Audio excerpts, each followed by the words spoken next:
Watertown Whiskey presents reality after shows coverage of the NFL Weekly Preview Show with Survivor Legend Jonny Fairplay, Survivor 47's Gabe Ortis, and producer Bobby Goodsby.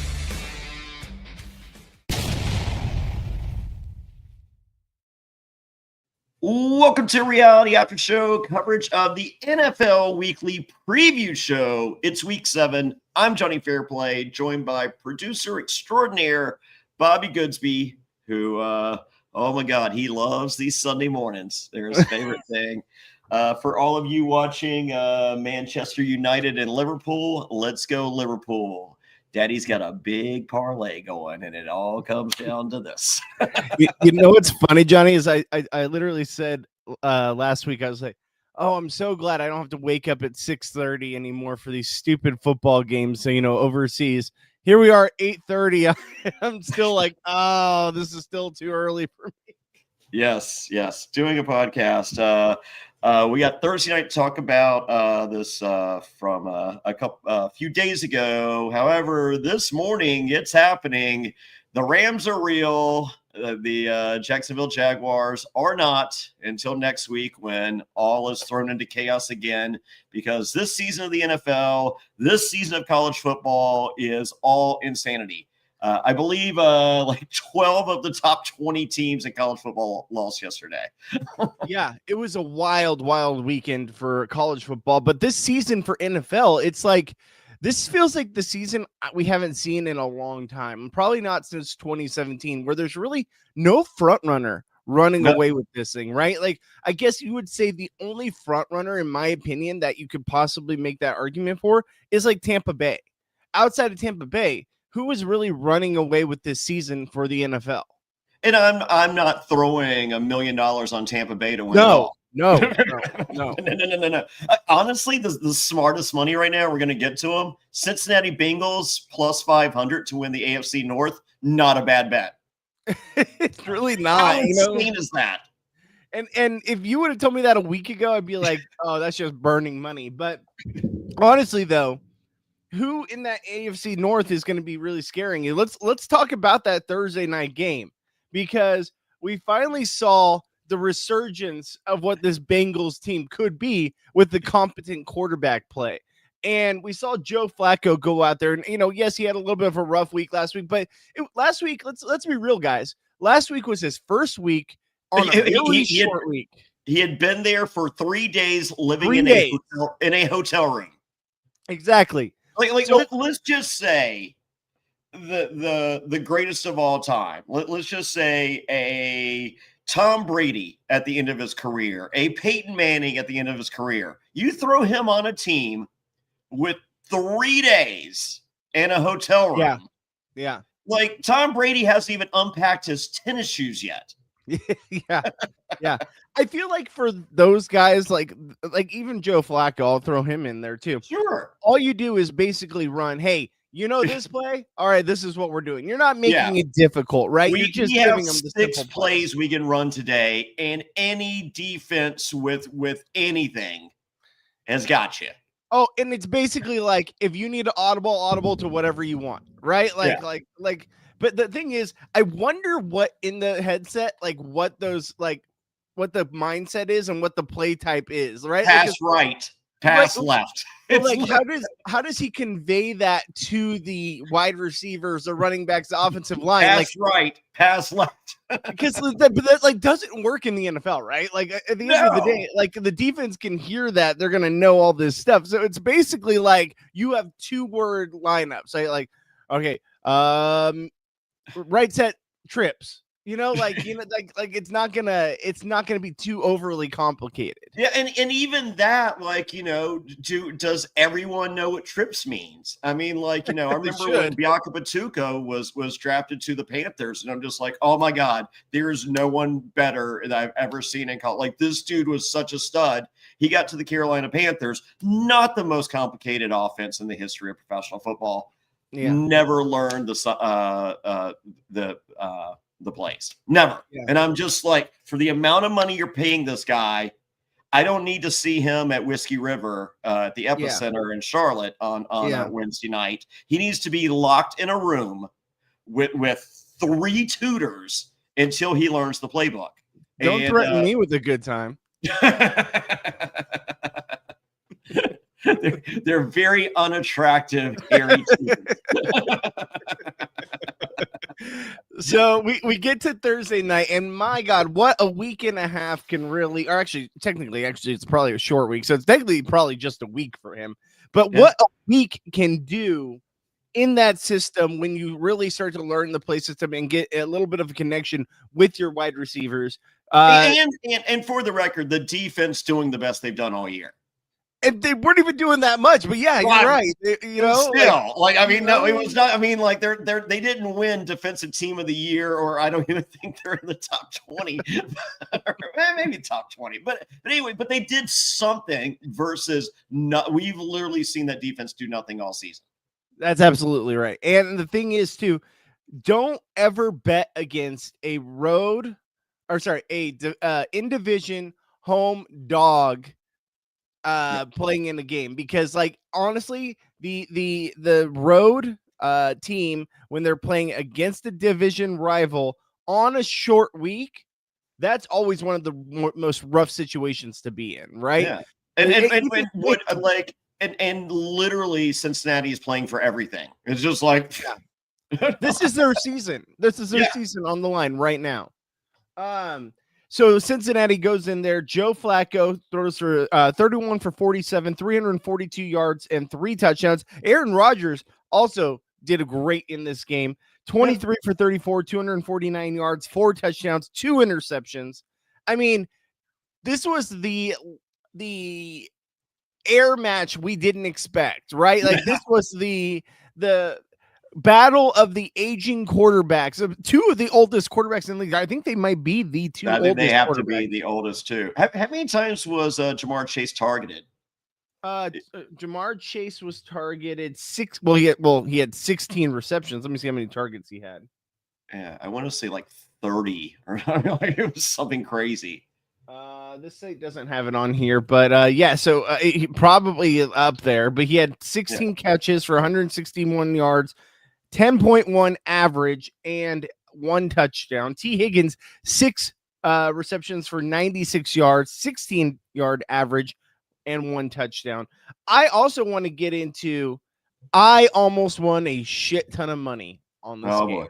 And on DraftKings, I had the exact right lineup had I just switched the Bengals kicker for the Steelers kicker. And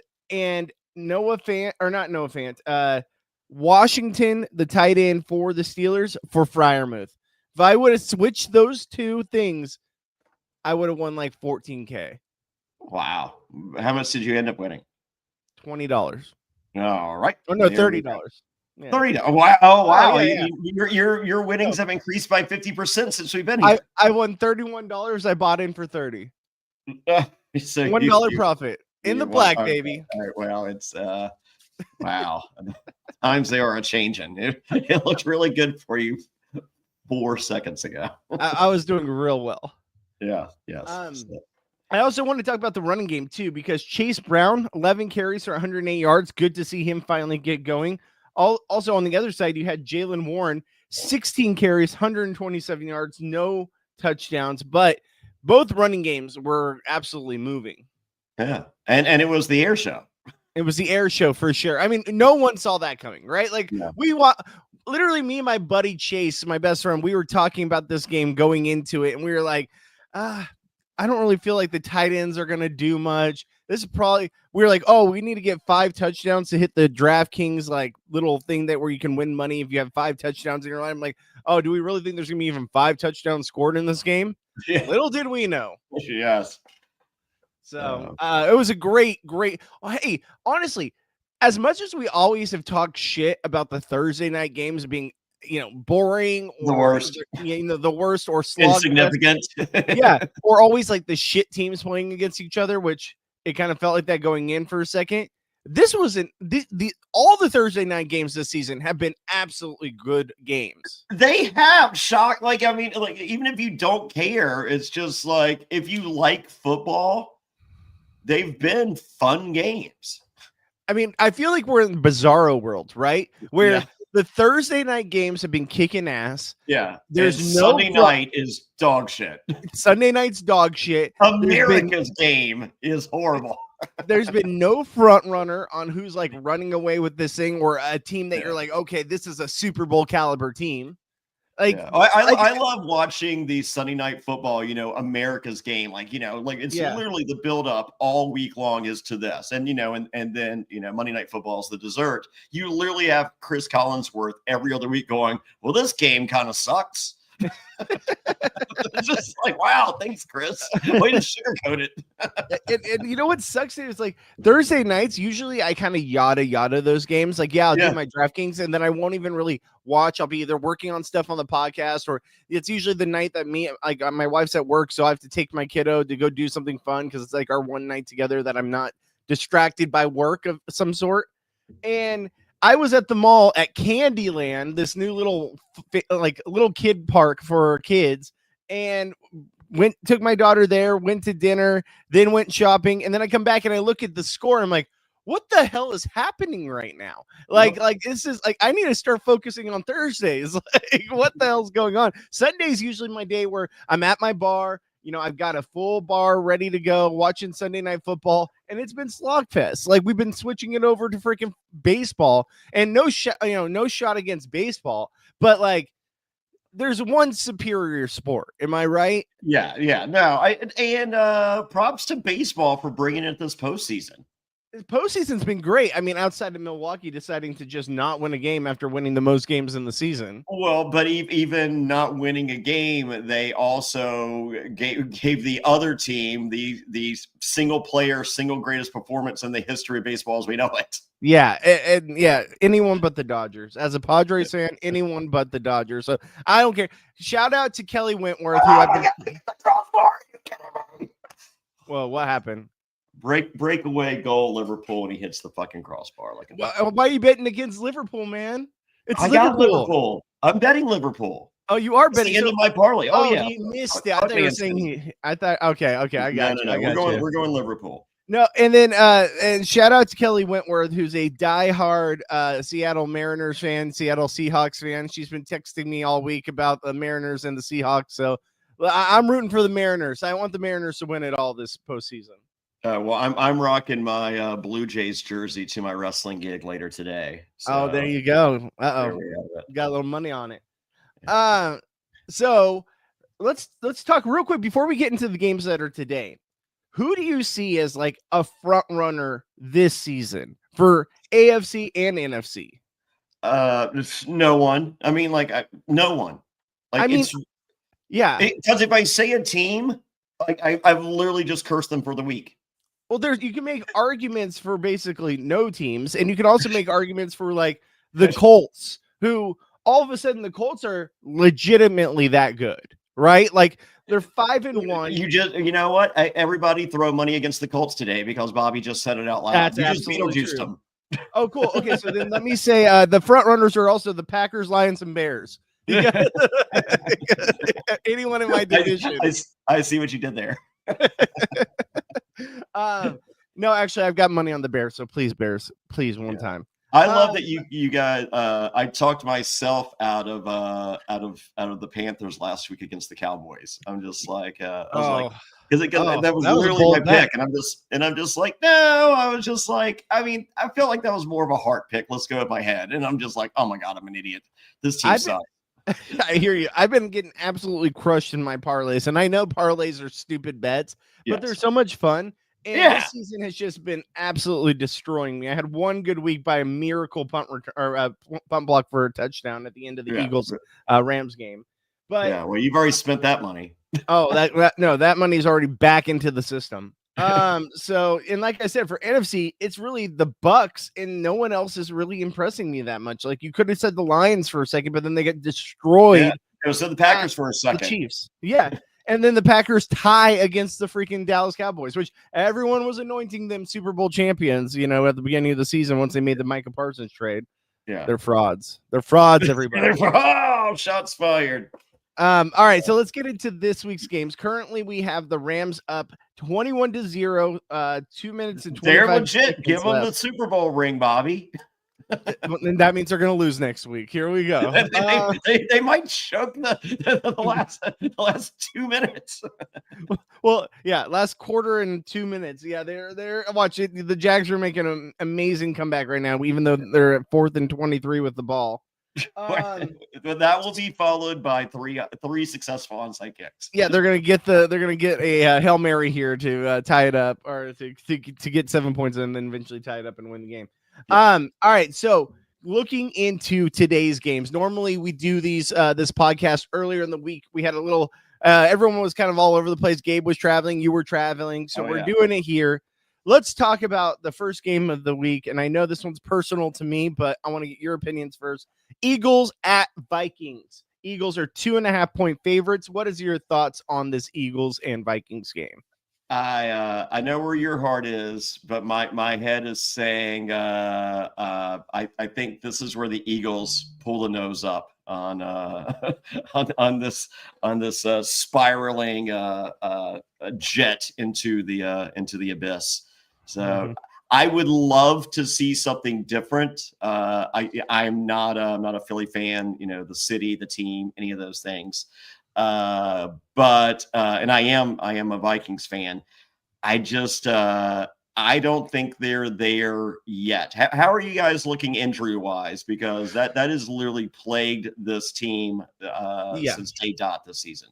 Yeah. So this we're at home and we're still 2.5-point underdogs. Let's just say we're getting better health wise when it comes to this team. We have a lot of guys coming back.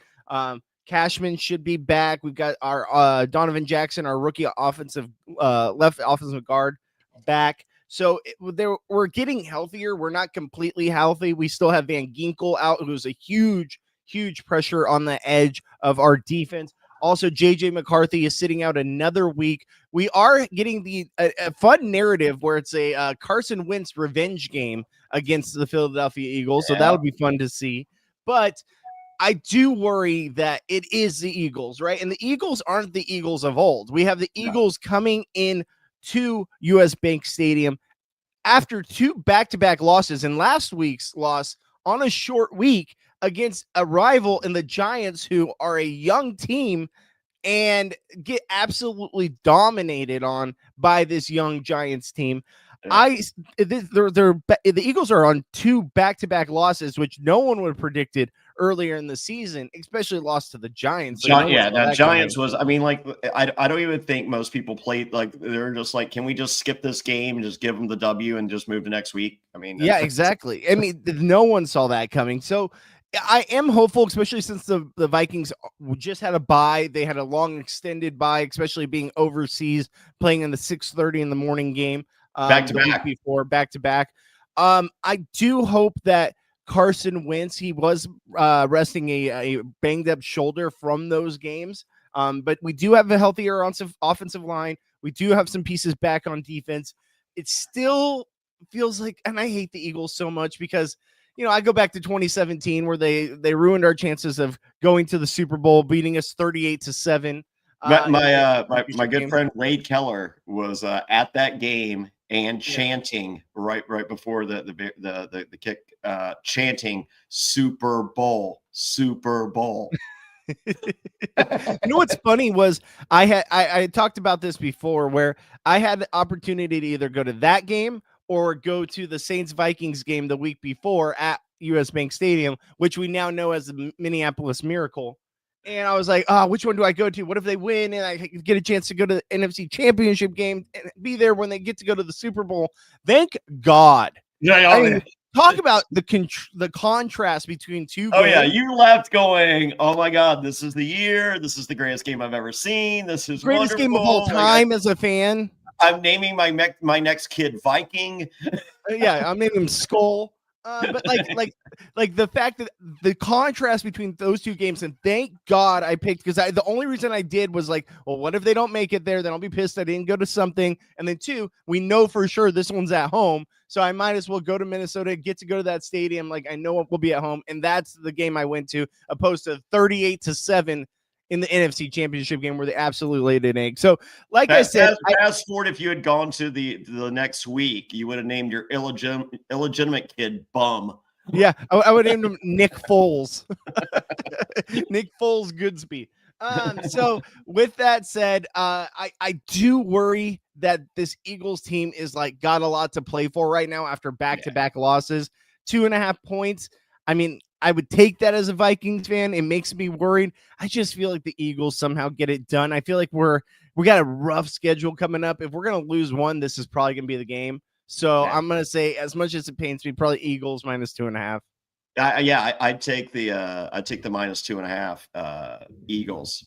And I'm just trying to be fair, guys. You know me, I'm a homer, but like it's hard to see past the Eagles being Super Bowl champions a year ago. All right, so going into the next game, let's preview the Patriots at the Titans 10 a.m. game. I don't have the spread in front of me, but Johnny, what do you think of that game? Well, the Titans suck. Yeah. So there's that of it all. Let's see what spread they're giving here. Patriots -6.5.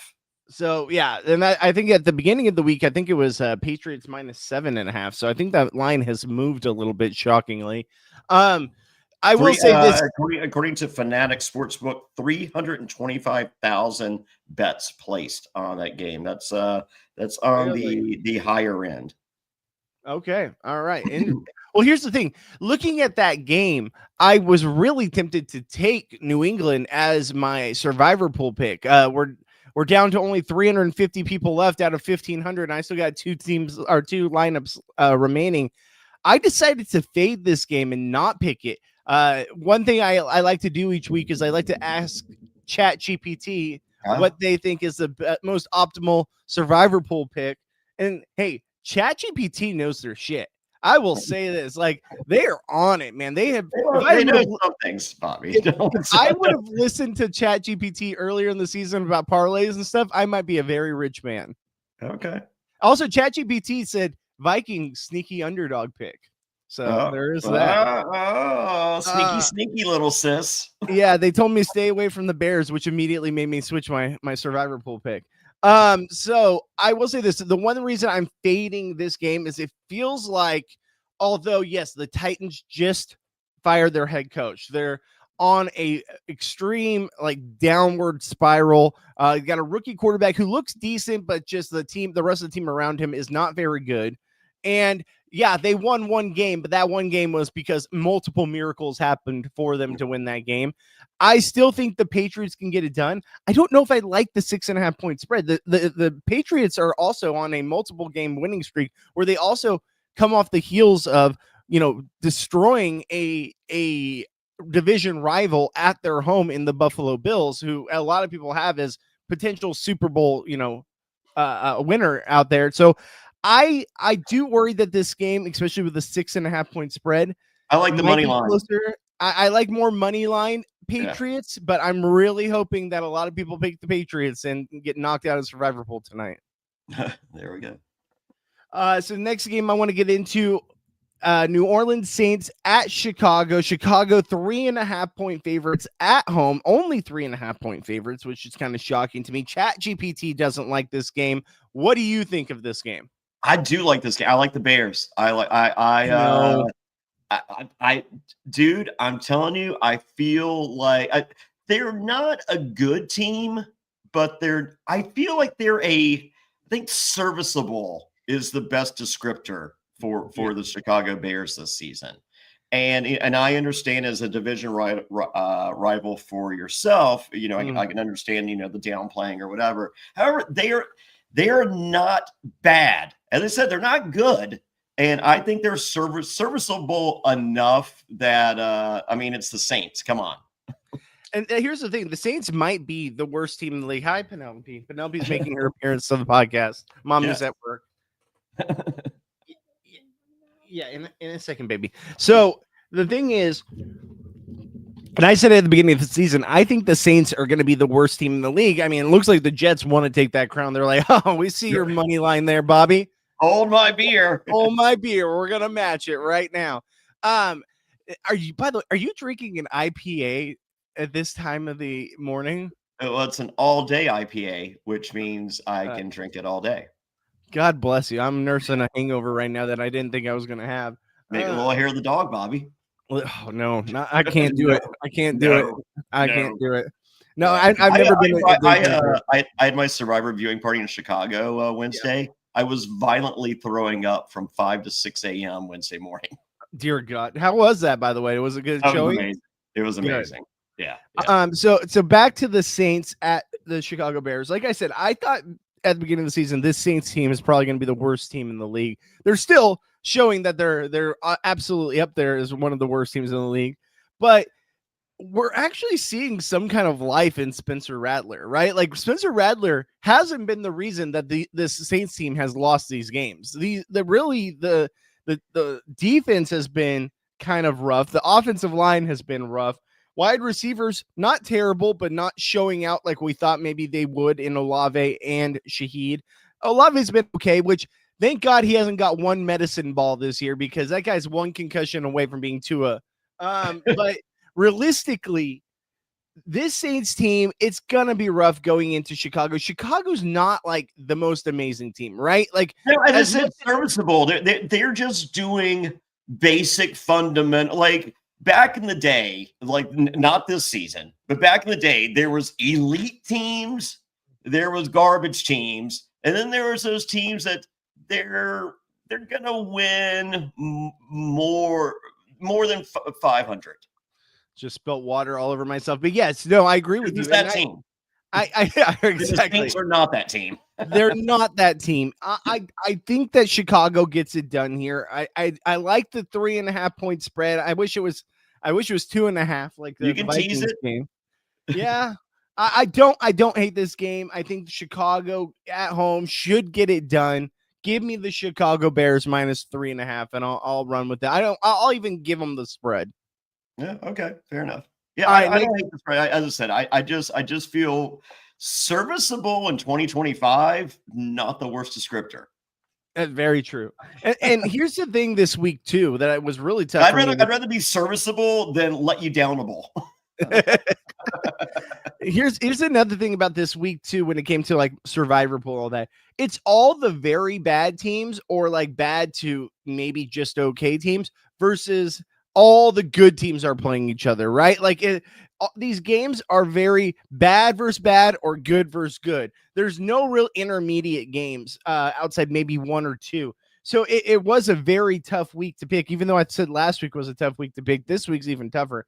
We got the Miami Dolphins going into the Cleveland Browns. So one of these teams has to win a game, or win a second game, I guess I would say. Cleveland 2.5 point favorites. What is your take on Miami?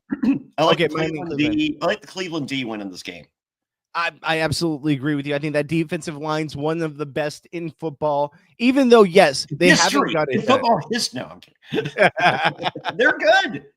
Miami's offensive line too is in shambles. I think that obviously the loss of Tyreek Hill hurts a lot, but Darren Waller is starting to come onto his own on this Miami offense. And Cleveland, the fact that they traded Joe Flacco midseason to an in-division rival who's still in the hunt with you that early into the season, still wild to me. I agree with Mike Tomlin when he was like, it's crazy that the fact that they traded in division a quarterback to one of their division rivals. I do like Cleveland at home -2.5. I feel like that's a good line. I think this could be a 3-point game. Yeah. I would say give me Cleveland. Give me the rookie Gabriel getting his first NFL win at home. Give me Cleveland in this game. All right. So next we have the Las Vegas Raiders going into Kansas City. Probably one of the only games that's got an absolute front runner in it. Kansas City is 12.5 point favorites. What are your thoughts on the Kansas City Raider game? I think Kansas City wins. I think they're putting the pieces together. And I'm not a Kansas City hater, but I don't love Kansas City. Yeah. They're not Kansas City Super Bowl champions. It's that whole been there, done that. But they're starting to come onto their own, right? They're They're getting Rashee Rice back, which is a huge piece. Oh yeah, the fact that they're not 0-6 right now without him is, because it's not like that team. We got Kelsey's done nothing. This Hollywood Brown is Fugazi. He's kind of has been his whole career. He'll have like one big play a game, and that's it. Right? Yeah, and then you're like, and then you have ESPN fantasy football app lying to you every week. This could be the week. Yeah, I bet it's not. Can I bet on it not being his week? I do like Xavier Worthy, but I don't think he's the number one. I think having Rashee Rice back is going to open up a lot for Xavier Worthy as well. Yeah, their running game is possibly the worst running game in all of football. Mahomes is a great running back for that team. Exactly right. But I think that Kansas City, obviously coming off the heels of a massive win on what was it, Monday night or Sunday night? I think it was Monday night.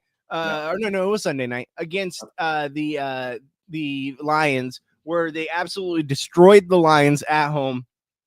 I think this Kansas City team over the last couple of weeks is showing that they can be that good. They can be that team. But I don't want them to be that team. No one wants them to be that team. No one wants to see them back. Been there, done that. I mean, yeah. Does Bad Bunny do like MC the wedding at halftime? Right. If they oh are. my God, the NFL would love that. I feel it's apropos. I mean, Taylor Swift should have taken the ability to go and do the halftime show. She said that she didn't do it because she doesn't want Travis Kelce to be worrying about her or the show while he's got this big game going on. Taylor, I don't think he's going to be in that big game, so I think you could have done this Super Bowl. Okay, well, let's just say he is in that big game. What are you worried about? Like, I mean, like it's Taylor Swift not figured out how to perform? Yeah, I think she can handle it without you. Yeah, based on box office sales, I feel like she's figured this shit out. He still needs to marry her like tomorrow and then change his jersey to Swift-Kelsey. Would you get that jersey? Hell no, but I know my wife would. My wife roots for the Rams. She also roots for the Vikings because of me. 100% she'd become the world's biggest Chiefs fan if that jersey came out. My 8-year-old is over Taylor Swift. Oh, really? Yeah, she said her mom plays the new album too much. She's over it. Oh my God, my wife! It's every day. Every day, my daughter and wife are rocking out to. Honestly, the Ophelia. Is your daughter singing the Travis Kelce's penis song? The Wood song? No, yeah, no. I thank God she's still little enough to not know lyrics. But we are getting to that point where I am worried that is around the corner. I will say this: the Ophelia song, kind of a banger, though. I'll give her that. We're breaking up, Bobby. All right, so I think the 12.5-point favorite is a lot for Kansas City. That's a lot of points to overcome. I wouldn't take that spread, but money line, give me the Chiefs all day. Well, I mean, who's not taking a money line with a 12.5-point spread? I don't care what team it is. Yeah, exactly. Especially, the Chiefs team looks the real deal, and the Raiders are coming off a win, but against Tennessee of all teams. Which you know what? I don't mind the Raiders and the points. Raiders and the points, I agree with. Absolutely. Yeah. All right. So next we have the Carolina Panthers at the New York Jets. Talk about just a rough game to watch, even though the Carolina has got some life in them, right? They're 3. Oh, yeah. No. Carolina all day long. What's the spread? The spread is 1.5-point favorites for Carolina at the Jets. I love it. All day. I think so too. I think Carolina looks the real deal. Rico Dowdle has just turned it on to another level, which making probably the Cowboys wonder why the hell we didn't keep this guy, especially since I think the last 4 games of his season last season for the Cowboys, he was like over 100 yards in all those games. Yeah, made no sense to let him go. I feel like Carolina is kind of like the Chicago Bears, serviceable, but it's good to see. It's finally good to see a pulse on this Carolina team. Oh my God! For someone that lives 2 hours away that can get $2 tickets, I love the word serviceable. I think your $2 tickets is kind of going out the door though. So like, cause they're finally starting to get a pulse. So maybe, maybe No. you should be rooting for them to start to suck again. 2 weeks ago, we had some rain. It was there was freebies outside. And here's the thing too. I'm in Southern California. So you try to go to any game, it's like, it's going to be pricey. By the way, I'm going to this upcoming Thursday. I got box seats at SoFi Stadium for Chargers Vikings. So Thursday night football. So I will be at that game. So hopefully, and boy, is your throat tired. Listen, shout out to Chairman Smith at Paula Casino because without him, shout out to Size Queen Bobby. I like Carolina. I think Carolina, the Jets are just abysmal. Yeah. They are terrible. I know they'll get a win at some point. Today could be that day, but my God, when you have negative 10 passing yards at last week in their game, when was the last time you saw a team go negative passing yards in a game? That was the post I put on Facebook. Anyone reading this post had more passing yards than the Jets did this last week. I mean, you could have put me out there and I might have gone for at least one. You know what? When Tom Brady first started doing it, I was just like, guys, it's really not that. Like Tom Brady, Peyton Manning was throwing bombs. Mike Vick was throwing bombs. Tom Brady was throwing 8-yard passes. Yeah. And then shit. Either he threw 8-yard passes and you do two 8-yard completions in a run of downs, you're getting a first down, or you throw it 8 yards, they make something happen, they run for whatever. Yeah, that works. I can throw 8-yard passes. Yeah. We get over 9, I'm a little sus. No, listen, not to compare ourselves to NFL quarterbacks, guys, but we're just saying, like, the negative 10 yards is wild. Yeah. Also, how many not 8-yard passes did they throw to get negative 10 yards? Oh yeah, exactly. And then they knocked out Garrett Wilson for me for this week because of that last drive. So thank you so much for that. Also, shout out to Justin Fields, where my 4-team parlay would have worked, player prop pick would have worked had Justin Fields just not taken that last sack. So I needed 36.5 rushing yards from Justin Fields. He was at 40 yards rushing on that last play of the game where they were clearly within field goal range to be able to kick the field goal to at least tie it up and possibly go to overtime or get the win. And they decide, oh no, the field goal line it looks like it's 2 yards away from where it says we should be able to be able to kick. That's too much. 2 yards is too much. Let's go for it on 4th and 8 against for this team that hasn't won a game. Let's go for it on 4th and 8 and pick it up and then try to kick the field goal with no time left. That sounds great. So instead, Justin Fields then takes the sack for negative 5 yards, and I lose by like 1 yard on my parlay pick. Thank you so much for that. There we go. Well, I'm sure he says you're welcome. Fuck Justin Fields. All right. Maybe he should be eating a few less Mrs. Fields cookies. Maybe that's the problem. All right. So next game we've got is New York Jets at Denver Broncos. This was ChatGPT's favorite pick of the week when it came to Survivor Pool. You just said Jets. Did I say Jets? Yeah. Oh, sorry. New York Giants at Denver. Yeah. Denver 7.5 point favorites at home. ChatGPT says pick Denver all the way here. This one makes me a little nervous. How about you? I don't think the Giants are as good as they were last week. I think it was a divisional deal. It was at home. The stars aligned. There's the disarray of the Eagles. There's the chirping that we've been talking about for 3 weeks now. I haven't heard chirping this week. Yeah, with the Eagles. So congrats to the Giants for taking advantage of those last chirps. I think Denver's a real deal. I could see the Broncos in the Super Bowl, but I could see the Broncos collapsing around the playoffs. Oh yeah, they could be out in the wild card, or they could be winning the Super Bowl. This team is kind of very unpredictable. Yeah, It's got a very good defense. I do like them at home. I like them at home too. I think 7.5 points is a lot, especially since this New York team is very hot right now, coming off the heels of beating the Eagles last week. I think there's a little imposter syndrome there with all that. There 100% is, and I think they had a lot to play for in that game. But Cam Scattaboo is the real deal. I love me some Scattaboo. Like I do not, because I didn't touch him anyway. I'm just like, who wants this bum?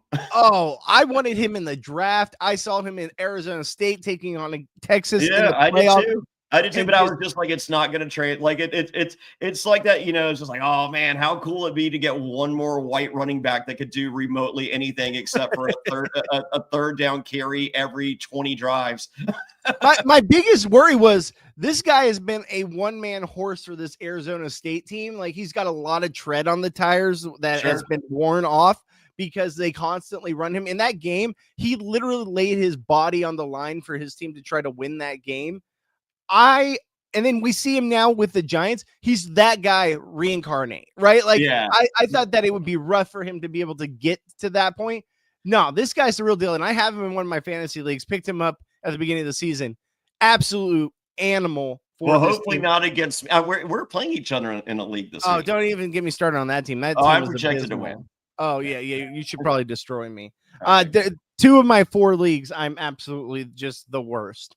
Yeah. No, but and then Jackson Dart looks like the real deal for a rookie quarterback. He looks and great looking, possibly the greatest looking NFL quarterback in the history. I mean, he has it, right? Joe Namath or Dart, who's it going to be? He just has the it factor, man. Like that guy has the diamond chain. It's just like, oh my God. Oh, I have some ladies that come to my bar and they're like, oh my gosh, that kid, he's so cute. And I'm just like, y'all are like in your 60s. This kid's like barely 21. Like, what are we talking about here? Sneaking drinks out of your purse, lady. Yeah, like, what are we talking about here? I know he's like, what, 22, 23, but still, like, this is a kid. And it's like, this kid has just got everyone wrapped around his fingers. Like, good for him. Wait till that 5 o'clock shadow grows in. Oh my God. Oh man. Jackson Dart might be the leading man, probably most eligible bachelor in all of football right now. Well, if he's smart, he'll stay that way. If he's single, I have no idea. He could be married for all I know. It was like Chase Rice was asked to be on The Bachelor. He's like, for what? I'm slaying, brother. There's a waiting list to get on my tour bus before and after the show. That's Jackson Dart after this season too, 100%. Yeah. I do like Denver though, 7.5 point favorites. Give me Denver all day in this game. All right, next game we got is the Indianapolis Colts at the Los Angeles Chargers. The Chargers are 2.5 point favorites, kind of shockingly against this Indianapolis team, but they are at home. Who do you like in Indy versus the Chargers? Well, I think we accidentally said the Colts were for real, so I think we jinxed them. I'm going Chargers today. I think the Chargers are the real deal too. I think 2.5 point favorites. I like that. I like that there's no hook on the line. But I also add the prop. Taylor's getting a rushing touchdown. So attach that to the parlay. Oh, 100%. Taylor is just that running back this year, right? Like he's always been a very good, serviceable fantasy running back. He's had a couple rough years, but like for the majority of his career, he's been very good running back. This year, he's up there for like MVP candidates. Oh yeah, no, I had a chance to get him in so many leagues. That's a good looking jersey. I'm just punching myself. Yeah, no one wants a Bijan Robinson jersey. Who wants a Saquon Barkley jersey? Like I'm just like, and he was right there for the pickings. There you go. This Indy team though is the real deal. You would have never had me guessing that at the beginning of the season. They are so good. Fun. Who doesn't love that story? I mean, like, and I don't know, maybe me. Because Daniel Jones should have stayed with the Vikings. He would be that guy right now for the Vikings. Yeah. So, but I'm like, who hates the Colts? I mean, do they even have a rival? Yeah, it's called Tennessee, Jacksonville, and why am I blanking on the other team? Tennessee, Jacksonville. Why am I blanking on the other team? Who's the other team that's in that division? Why I don't know why I'm blanking on this. Let me pull it up right here. Tennessee, Jacksonville, and dear God, Texans. Duh, Texans. Yeah, there we go. I mean, that just shows how good Houston's been this year. Where I'm forgetting they're even in the league at this point. Yeah. So, no, I mean, but even are they even hating Indianapolis? I mean, no. I mean, you kind of are all rooting for Indianapolis, right? You're rooting for the comeback story for Daniel Jones. You're rooting for Jonathan Taylor to just absolutely destroy people unless you're playing against them. And honestly, Cam Bynum from the Vikings is now on this team, and I love Cam Bynum. He's from the Corona, which is the area I'm from. Actually, funny take is Cam Bynum actually came to my bar last summer. I saw him coming out of a concert. I looked at him. I was like, I know this guy, and he was a Vikings great. Like you double checked your grinder. It's like no, from there. Okay, it's not from there. Is it from the Survivor world? No, it's not from there. No, but I looked at this guy and I was like, I know this guy from somewhere. Like, where is he from? And he was coming out of the concert, and I was like, and we were busy, and I was like, he's someone I know. And it finally dawned on me, and I was like, I think that's Cam Bynum from the Vikings. So I pulled up my phone while in the mid rush to look up his picture, and I showed my buddy Jose, who's an older guy who doesn't know football. I'm like, does this look like that guy? And he's like, yeah. So I rush out of the bar trying to go and meet him, because when am I ever going to get a Viking at my freaking bar? And I rush out there. Someone stops me to ask me a question. I turn around, he's gone. Couldn't find him again. I was like, I'm never going to have this opportunity again. And it was right here in front of me to meet a Viking at my bar. And then now he's on the Colts, and now it's like I could care less if he comes back. But I do. That makes me so happy to hear that story. I was so mad. I was so mad. I was so mad. So next, I would say give me the Chargers 2.5-point favorites, but it's gonna be a good game. It could go either way. Yeah. Let's go next. We got the Washington Commanders at the Dallas Cowboys. Cowboys are 1.5-point favorites at home. Well, Lamb's back. Lamb is back, but still, I mean, Washington was just in the NFC Championship game. I know that they're not looking like that team this year, but the Dallas Cowboys are the Dallas Cowboys, right? Like, they barely have a pulse. Yeah, I like the Commanders, but I also like just staying the fuck away from that game. Oh, I'm staying the fuck away from that game. But also, that defense is absolutely awful, right? Yeah. The Dallas Cowboys defense. You know what? What's the over? Over under is 54.5. You know what? I like the over. 54.5? Yep. That's a lot. I think they both have the ability. Lamb back and just the ability of the Commanders to do what they can do against no defense. Boom. It is true. Like, that defense is so bad that I could see some high scoring numbers, but I don't know. 54.5 is a lot. I say I like Washington minus 1.5 in this game. Plus 1.5 in this game. Yeah. I think the Commanders go out and put it on the Cowboys, especially since this defense is that terrible. Give me the Commanders in this game. Oh, you know what? How about this? How about this parlay? Okay. Commanders, Lamb with the touchdown. Mm-hmm. Daniels with the passing touchdown, and the over. And the over in the Washington-Dallas game? Yeah. 54.5. I don't know if I can get on board on that. I like it all except for the over on the 54.5. All right. Like, it's the highest over under of the week. Great. It's just disgusting. Yeah. Final scores could be like 40 to 34. It could be, absolutely could be, but yeah. I don't know. I don't know if I can get on board with. I think they're just going to take turns airing it out. Yeah, we could not see a single punt all season or all game. Excuse me. Maybe all season. Who's to say? Yeah, seriously though. I mean, there could be a lot of 4 and outs. It's just like, yep, it's 4th and 24. We're going for it. It's like the Colts. It's like the madness. Stop.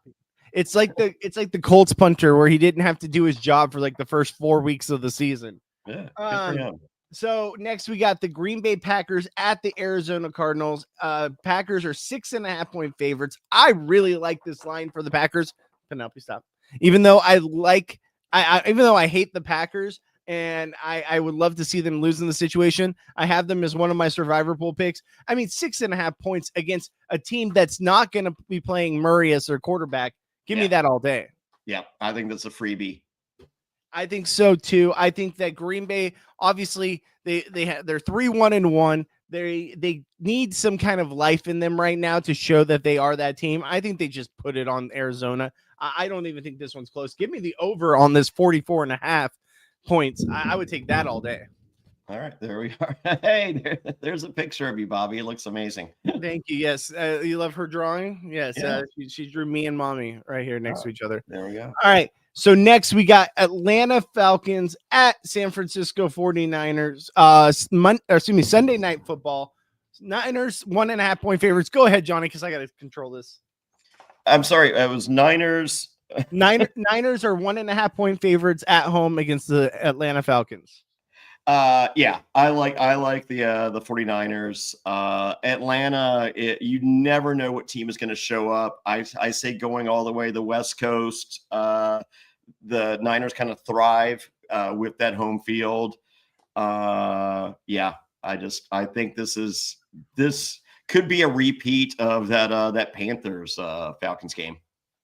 All right, so Atlanta Falcons, I mean, I think the Atlanta Falcons come in here, and this poor San Francisco team is beat up, right? They are very beat up. They just lost Fred Warner for the year. Bosa's been out for the year. Excuse me, stop hitting me. And honestly, even though they are at home, I think that this Atlanta Falcons team could come put it on. I like Atlanta in this situation, especially with the injuries. I'm going to say give me Atlanta plus 1.5 points. Yeah, but we saw San Francisco 2 weeks ago beat up even more, and they still won. Sorry, she really wants attention right now. So Monday Night Football. Let's kind of get through these real quick because she needs me. So Tampa Bay at Detroit. This could be the game of the week. Tampa Bay at Detroit. Detroit 5.5-point favorites at home. What is your thoughts on Tampa Bay versus Detroit? I mean, every time I say Detroit, they lose. So if you're a Tampa Bay Buccaneers fan, you're welcome, because I'm going to take Detroit one more time just to lose that money. Good. I love it. No, continue to take them all season, because when you bet on them, we know what happens. So I do think, though, Detroit is a very good football team. They obviously just got spanked by the Kansas City Chiefs. But Tampa Bay is the real deal. Baker Mayfield showing why he might be an MVP conversation. Finds a way. I just think that even with the injuries that Tampa Bay has when it comes to wide receiver, and when they're finally getting Mike Evans back, I really think this Tampa Bay team is the real deal. I think they are obviously one of the front runners to make the Super Bowl. Give me Tampa Bay plus 5.5 points here. I think that they prove they are the real deal this week. How old is Mike Evans? 58? 58.5, actually. Oh, right. Sweet. What's the over? Same? Yeah, same thing. 53.5. Oh, maybe that's what he is. 53. Oh, he's 53.5. I knew there was some symmetry there in this game. Also, that's the second highest over under on the week, 53.5 points. That one feels more real to me than the 54.5 by Dallas. Yeah. You never know. You never know. Watch, it could go in there and do 10-7 for all. I know. But yeah, I like Tampa Bay plus 5.5. 10-7 with Tampa Bay squeaking out a win.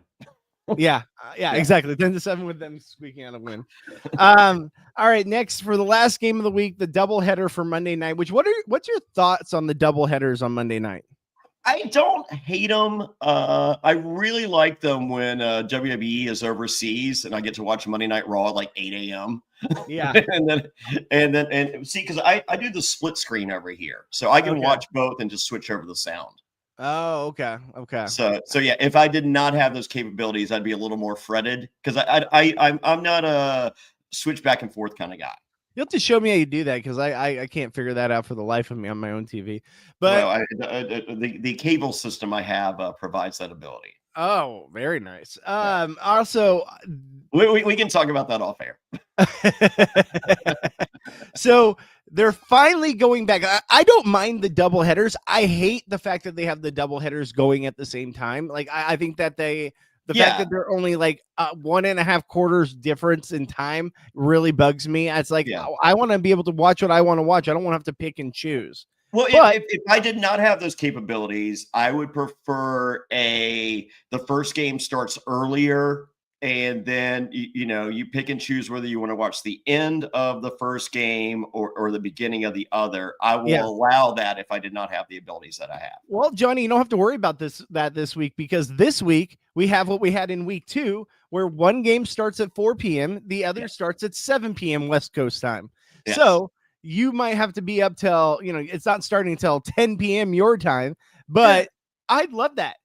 This is how the NFL should do it every time. I'm sorry, East Coast. Sorry, the one time you guys get the one time you're inconvenienced in your life versus Bobby Goodsby waking up at 6 a.m. to watch football. Yeah, I'm so sorry that you guys have to stay up late one time a season or 2 times a season to watch a football game that you probably don't care about anyways. I have to wake up on the West Coast at 6 in the goddamn morning to watch the London games. So, yes, I have no remorse for the East Coast here. Is there a London game every week now? Basically, yeah. They've got to the point where it's essentially every week. I think from I'm kind of cool with that. Are you? Yeah, I'm an early riser. So I mean, no, it's not. I mean, if it were 6 a.m. 9 a.m. for you? Yeah, 9 a.m. is fine. Yeah, that's fine. At 9 a.m. I wake up, I turn on the TV, I don't even focus on it. I do my coffee, and basically, halfway into the first quarter, I'm like, oh yeah, football, let's go. Yeah, 9 a.m. I would have no problem with either, except for I'm over here on the West Coast and we have to be up at 6:30 in the morning to watch the football game. And the thing that sucks even more is when it's my team back-to-back weeks. I hate it. I think it's stupid. It's a bit much. So. Imagine being a person who watches football in Hawaii. You have to wake up at what, 2 in the morning? I don't think they have a time zone there. It's Are they a part of the space-time continuum? They might be. They're part of they lost there, Bobby. Yeah, they're part of the Marvel Metaverse. Like it's just everything is non-existent or real at the same time. But I love this schedule. 4 p.m. start time for the first game. Soon as that one ends, you got the 7 p.m. game. Especially working at my bar, where it's like I'll have constant sports going at my bar throughout the whole shift of my night instead of being West Coast, where the game's over at 8:30. We still have 3 hours left in our shift with no sports on. Hey guys, definitely stay around to watch, Scott Van Pelt talk about the week in sports. Like we care about with no sound on or closed captioning. Yes, exactly. So yeah, I love this 4/7. I would be fine with that every single week if it was 4 and 7 o'clock West Coast time for these games. So that leads me into the second part of the doubleheader for Monday night. Houston at Seattle. Seattle is 3.5-point home favorites. What's your thought on that game? I love Seattle. I think they're so fun. They're so likable. Seattle as a culture right now is like especially being neighbors to Portland, it makes it real easy to root for Seattle.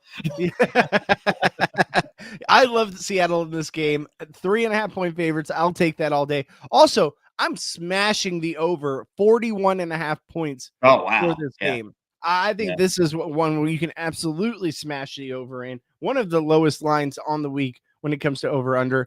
Houston, it looks like they have some life in them, but I do think Sam Darnold is playing at an elite level. I think these wide receivers are really... If only you could have had him at quarterback.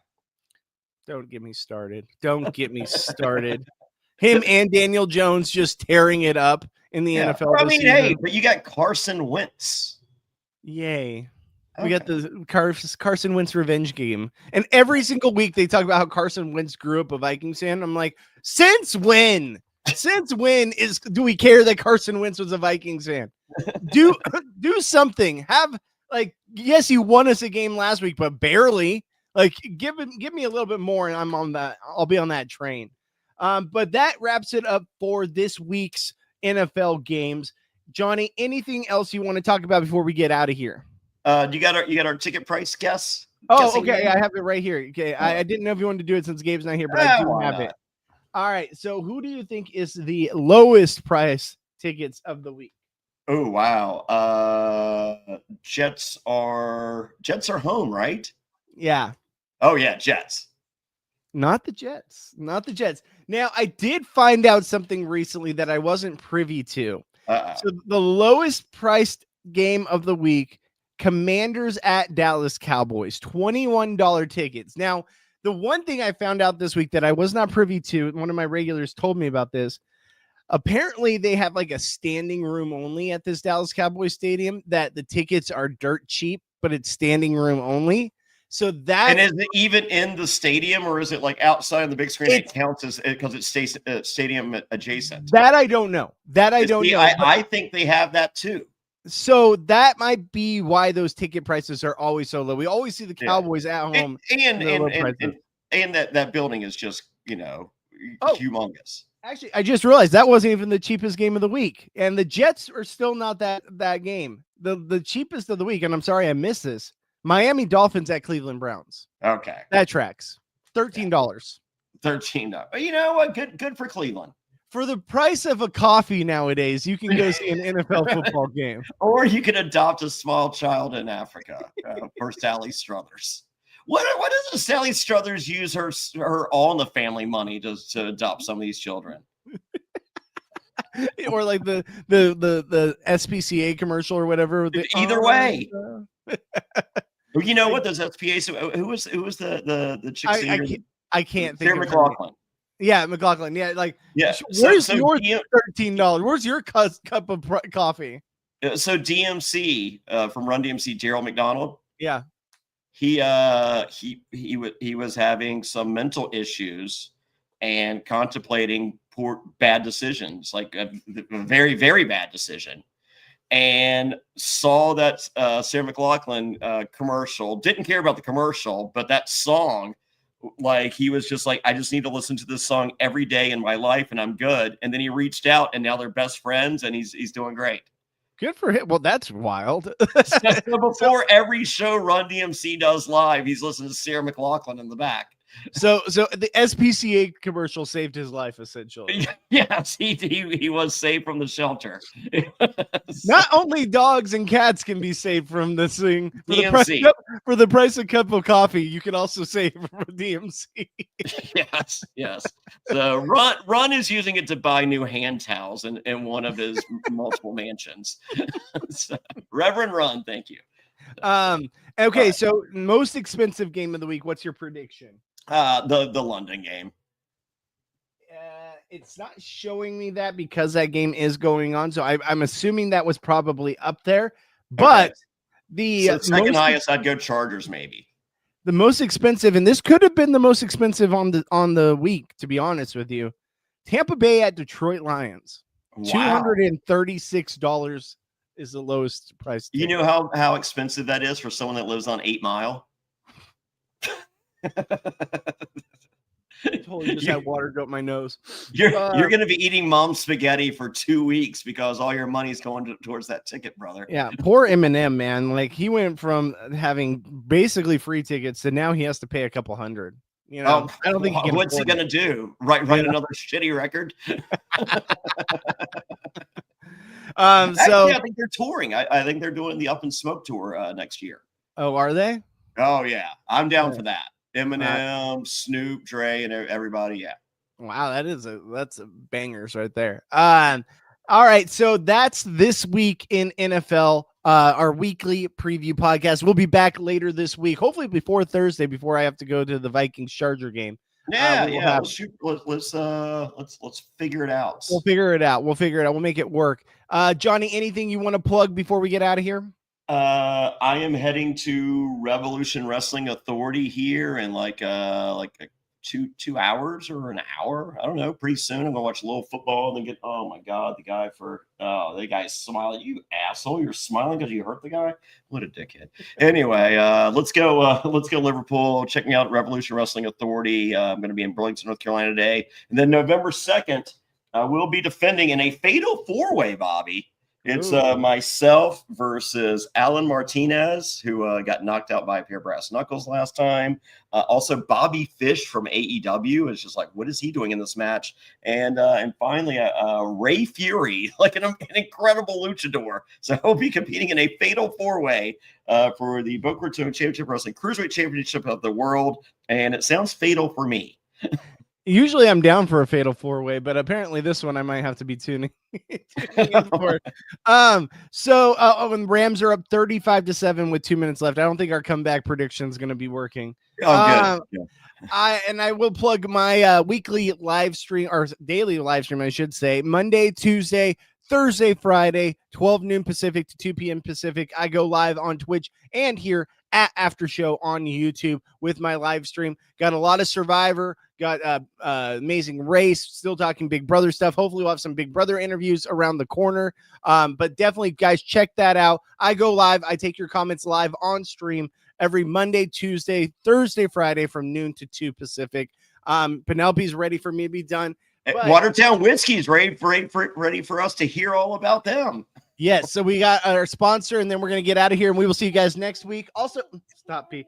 Just also, guys, check out our Survivor podcast Wednesday night, immediately following the East Coast airing. With that being said, here's our preview from Watertown Whiskey. Shout out to them.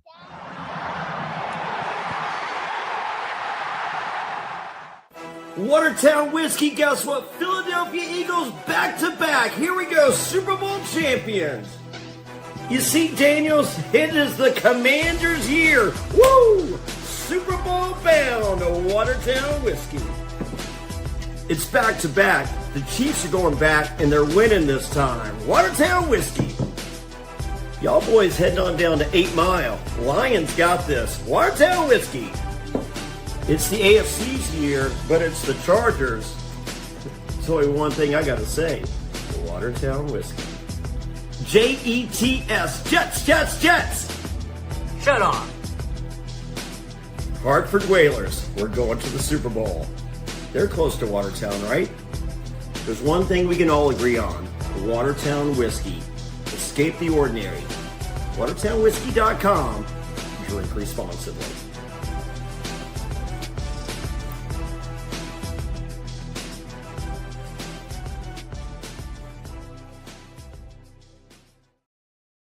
Watertown Whiskey, smooth, refreshing, drink responsibly. Shout out to them, our sponsors of this podcast.